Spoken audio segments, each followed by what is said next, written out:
This report shows that the Israeli military has a special unit called the legitimization cell, tasked with gathering intelligence from Gaza that can bolster Israel's image in the international media.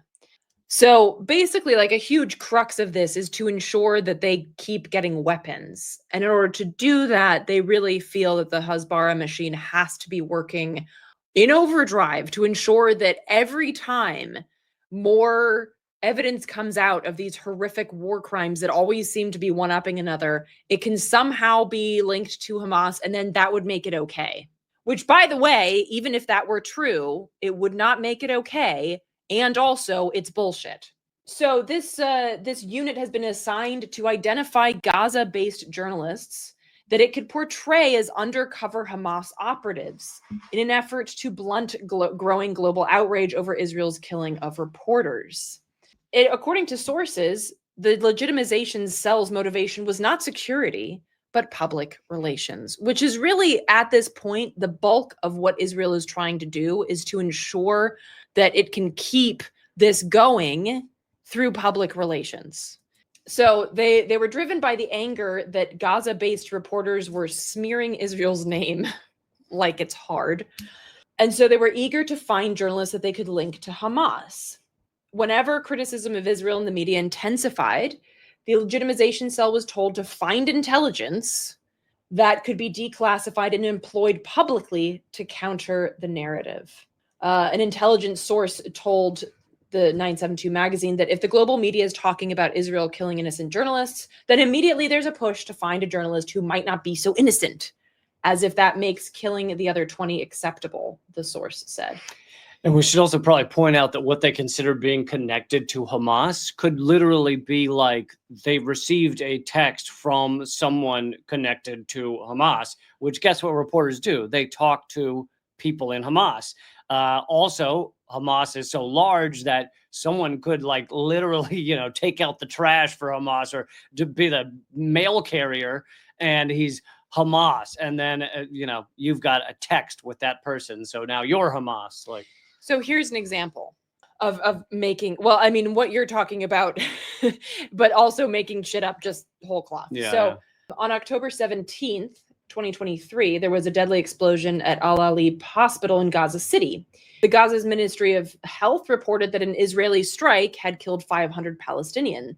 Israeli officials said that it was caused by a misfired Islamic Jihad rocket and that the death toll was far lower. Now, the first red flag there is you'd think if it was fired by this Islamic Jihad rocket, wouldn't Israel want the death toll to be as high as possible? So that's the first red flag. The second one, it released a recording that it presented as intelligence intercepts. It was a phone call that they said was between two Hamas operatives blaming the incident on an Islamic Jihad misfire. A lot of global outlets then considered this claim likely, ran with it, and the release dealt a severe blow to the credibility of Gaza's health ministry. A Palestinian human rights activist told 972 magazine in December 2023 that he was stunned to hear his own voice on this recording.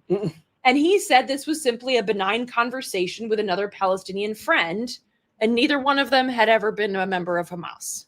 So this goes back to like what is that scene from True Lies where they're just yelling like something Allah or whatever. Allah Akbar. Yeah. Which just means God is great, but it sounds very scary because it's in Arabic. It's very scary. Sometimes they go la la la la la la, yeah, and that's very scary. And so this dude is just on the phone with his friend, but he's speaking Arabic, so that's very scary. So they run with this as evidence of these two Hamas people talking about this Islamic Jihad. I'm not even kidding. This is how dumb any media outlet is, of just picking up a phone and being like, hey, anybody speak Arabic? Can you translate this? Can we find out who this is and see if this has anything to do with what the Israeli media is telling us?